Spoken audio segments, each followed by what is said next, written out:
Hello, everyone. Welcome to Talk Ralph English podcast.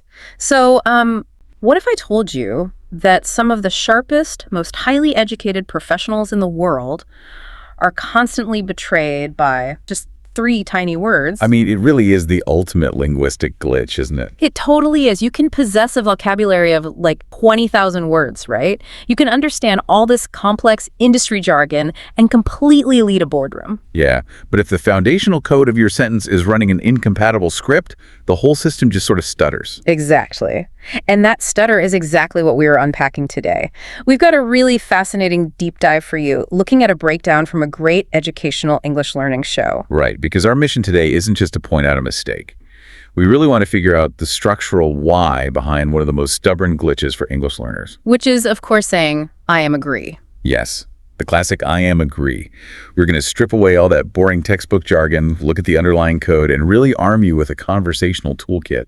Yeah, the actual phrases native speakers use to, build consensus and navigate dissent.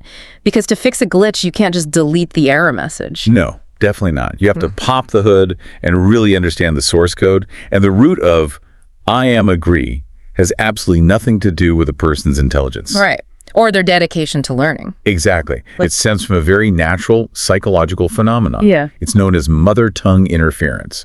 Which honestly makes total sense if we think about learning a language like installing a new operating system on a computer. Oh, I like that analogy. Yeah, because your brain is just trying to be efficient, right? It already has this perfectly good blueprint for how a sentence should be built, so it just tries to map the new English vocabulary directly onto that old legacy code. That is precisely what is happening. Yeah. Your brain naturally seeks out known, safe structures when it's navigating unknown territory. Right. And in many languages around the world, the structure for expressing agreement translates word for word into I am agree. Like it literally is that structure. Exactly. So if you look at Hindi, for example, a speaker might say, main agree hoon, which literally translates to I am agree. Oh, wow. Yeah, and you see that exact same structural logic in Arabic, Spanish, Portuguese, Bengali, Turkish, Alonit. I mean, the list is incredibly long. I want to pause on that for a second because it kind of reframes the whole issue. We talk a lot about false friends in vocabulary, right? Right, those words in 2 languages that look identical but mean completely different things. Exactly. But this is essentially a false friend of grammar. Ooh, a false friend of grammar. I like that. Yeah, the speaker feels intrinsically that the sentence is correct because, well, their underlying structural logic hasn't changed at all. They've just swapped out the localized vocabulary. That is a really great way to conceptualize it. And here's why this matters to you, the listener, especially if you are navigating high-level professional environments. Right, because communication is everything there. Exactly. When you say, I am agree, the manager or the client understands you perfectly. The actual transmission of the idea is totally successful. Yeah, they get what you mean.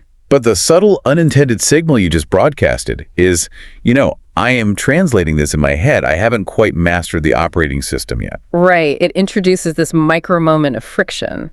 It's not a deal breaker, obviously, but if you're trying to project absolute authority on a subject, you really don't want your grammar to subtly undermine your expertise. Absolutely not. Before we continue, if you are finding this helpful, please share this podcast with one friend who is learning English right now. And if you haven't already, subscribe so you never miss an episode. Now let's get back to it. So let's debug this thing. Let's look at the actual mechanical structure of English verbs. Yes, why does I am agree actually crash the system? Well, let's keep the mechanics incredibly simple. In English, agree is an action verb. Okay. It is something you actively do. It is not an adjective describing a state of being. Right. And in the simple present tense, English just does not tolerate placing linking verbs, words like am, is, or are, right in front of action verbs. I always like to visualize the word am as a bridge. A bridge. Yeah, it's like a structural bridge that connects the subject I to a noun or an adjective. Oh, I see. So if I want to connect myself to the adjective happy, the bridge is completely mandatory. I have to say I am happy. Right. Or if I'm connecting to a noun like I am a teacher. Makes perfect sense. But an action verb. A verb is a self-contained engine. It generates its own power. It doesn't need a bridge. Exactly. The engine doesn't need the bridge, it just runs. Right, you don't say, I am run or I am think. Therefore, the correct, completely frictionless phrase is simply 2 words. I agree. Just drop the bridge entirely. I agree. Exactly. Now, wait, what if I want to add intensity?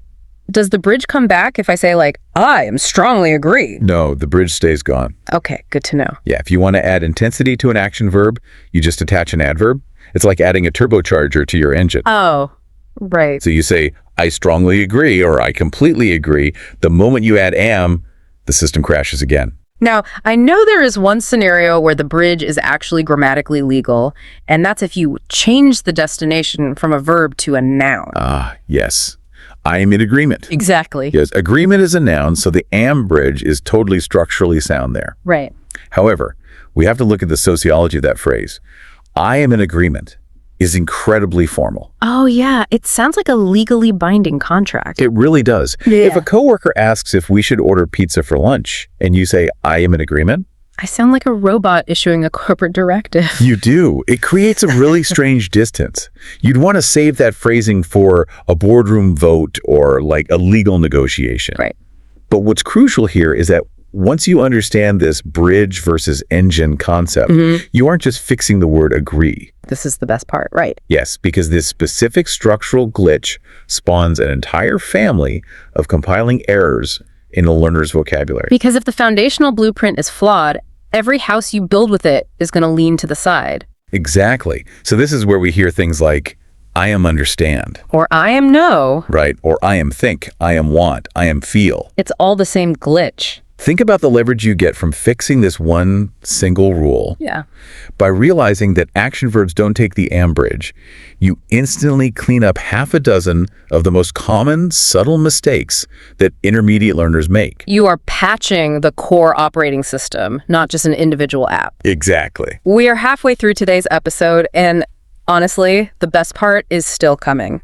If you are listening on the go, save this episode so you can replay it later. These expressions we are teaching today, you will want to come back to them. So the code is patched. We've dropped the bridge. We know how to be mechanically correct. Yes. But there's a massive gap between being technically correct and sounding fluent. Oh, absolutely. Correct means the system doesn't crash. Fluent means the user experience is seamless, nuanced, and, natural. Right. Because if we only ever say, I agree, over and over, we're still going to sound a bit rigid. Completely. Native speakers rarely just repeat, I agree, all day long. No, they rely on a really dynamic toolkit of expressions that shift depending on the context, the power dynamics of the room, and the emotional weight of the conversation. So let's analyze a few of these, because I think the psychology behind them is what's truly interesting. Let's do it. Our sources break these down into distinct categories. Okay, let's say we are brainstorming, and I propose an idea that perfectly captures a vague concept you've been struggling to articulate. What's the natural response there? That is exactly where you deploy the power words. Yeah. Quick one-word validations like exactly or absolutely. I find exactly carries so much psychological weight. It really does. It doesn't just communicate like your statement is factually correct.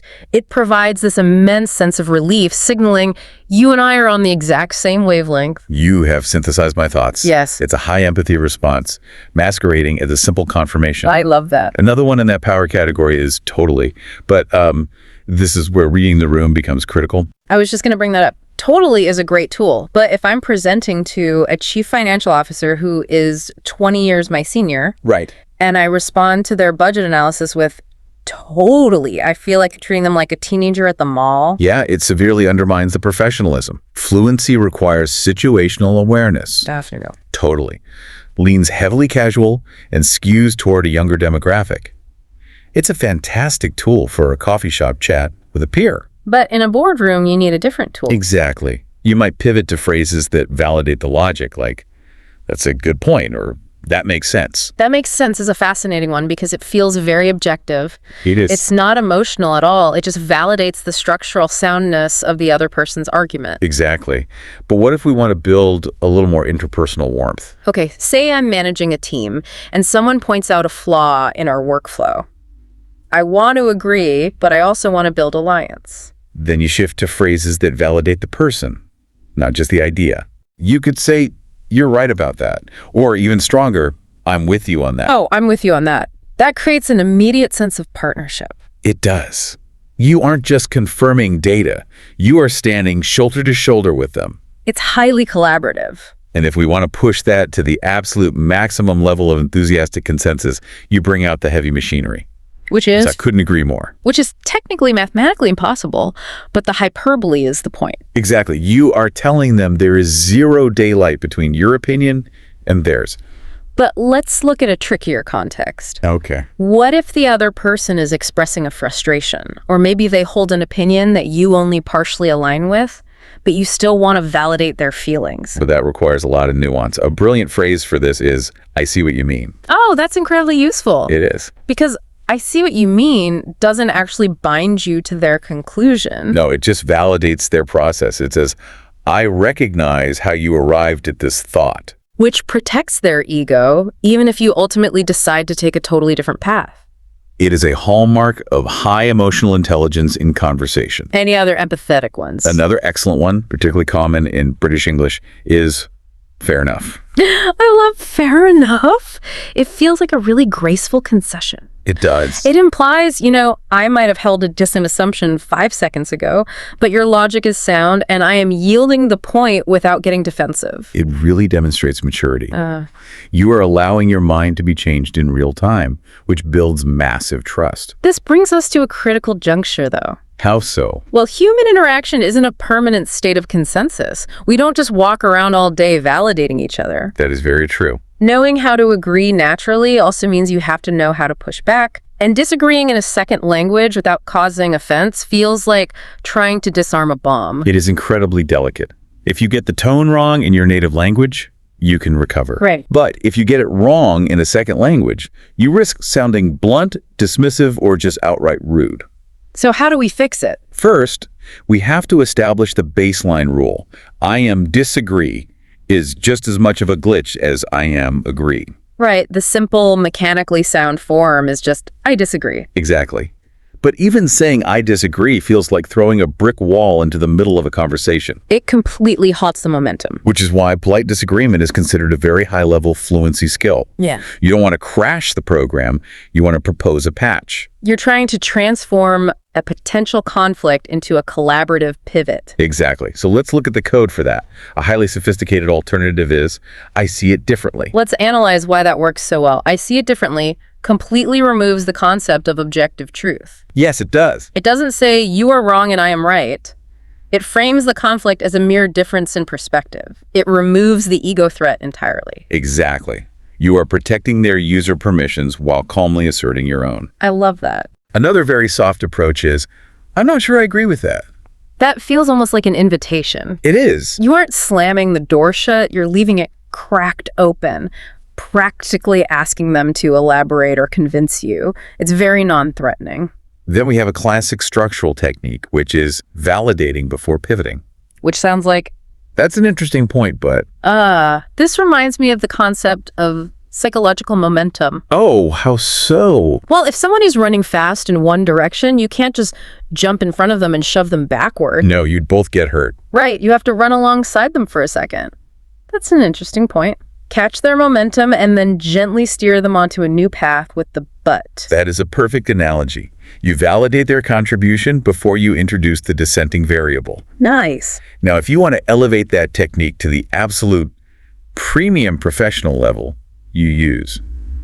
I understand where you're coming from, however. Wow, that is pure empathy followed by a hard pivot. It really is. I understand where you're coming from. Tells them you have fully processed their lived experience and their logic. It makes the however much easier to swallow. Absolutely. And finally, we have to mention the most formal, strong signal of disagreement. Which is? With all due respect. Oof. When you hear with all due respect in a meeting, you know the gloves are coming off. Yeah, it is a direct challenge. It is. But it's a necessary tool for robust professional debate. Definitely. Right. It explicitly signals that the incoming challenge is based purely on the merits of the idea and shouldn't be interpreted as a lack of respect for the person holding it. So we have this massive toolkit now, but theory is totally useless without application. Right. We really need to look at how this code runs in real-time, fluid conversation. Because honestly, thinking about corporate environments, I feel like our team meetings lately have been dragging horribly. We spend 2 hours on things that could easily be handled in a quick Slack message. You're right about that. Half the time, I notice we're just circling the exact same issues because no one bothered to send out a clear agenda beforehand. Exactly. The lack of an agenda is the root cause. If we just capped everyone's speaking time to 2 minutes per topic, we'd actually get somewhere. Hard stop. That's an interesting point, but I'm not sure a hard 2-minute cap works for everything. Really? Yeah, I mean, some of the complex engineering projects genuinely need more context. Maybe a loose guideline instead of a hard cap. Fair enough. A loose guideline is definitely better than nothing. I'm with you on that. And we should end every single meeting with a strict action list so people know exactly what their next steps are. I couldn't agree more. Let's pitch this new protocol to the boss tomorrow. Absolutely. Okay, let's step back for a second and notice what just happened there. We just navigated a workplace frustration, Proposed a solution, disagreed on the implementation. negotiated a compromise, and finalized a plan. And neither of us ever used the phrases, I agree or I disagree. You didn't need to. That rhythm, that automatic give and take, is what fluency actually sounds like in the wild. Right. It isn't about stringing together grammatically perfect textbook sentences while sweating and calculating every single syllable. It's about having access to a dynamic toolkit and deploying the right phrase without thinking. But to get to that level of automaticity, to overwrite the old legacy code that wants you to say, I am agree, you have to actively practice the new script. Which brings me to a challenge for you, the listener. Because passive listening won't rewrite your operating system. You have to force the program to run. Today, we've given you 15 different expressions, 10 ways to agree naturally, and 5 ways to disagree politely. I want you to pick just 5 of them. Just 5. Write them down on a physical Post-it note and stick it to the side of your monitor.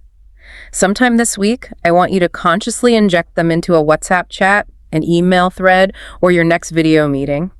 Force yourself to use the new code until the glitch is gone. Language is built brick by brick. Every time you consciously deploy one of these nuanced phrases, you are reinforcing the new neural pathway and letting the old translated blueprint fade away. Let's do a quick recap. We started by isolating a specific glitch. I am agree. Right. We diagnosed it not as a lack of vocabulary, but as a symptom of mother tongue interference, where the brain tries to run old grammatical structures on new words. We popped the hood and stripped away that unnecessary ambridge because action verbs like agree are their own engines. And then we unlocked a 15-piece toolkit to express consensus, validate colleagues, and navigate dissent without crashing the system. By taking the time to explore the sociology and mechanics of these words, you are proving that you aren't just trying to get by, you are dedicated to the actual craft of communication. Exactly. And that dedication opens up a fascinating question, something I'd encourage you to mull over long after this deep dive ends. What's that? We've spent this time seeing how our mother tongue dictates the literal mechanical grammar of how we express consensus with one another. But if the underlying structural blueprint of your native language forces you to build the very concept of agreement differently, to what extent does the language you speak fundamentally shape how your brain perceives alliance, consensus, and conflict in the real world? Wow. Does the code dictate our culture, or does our culture dictate the code? Something to think about the next time you go to update your linguistic operating system. If you listen to this full episode, you are already ahead of most English learners. Share this with someone who needs it. Subscribe for more episodes just like this one. And remember, great English is not born, it is built. See you in the next episode of Talk Ralph English Podcast.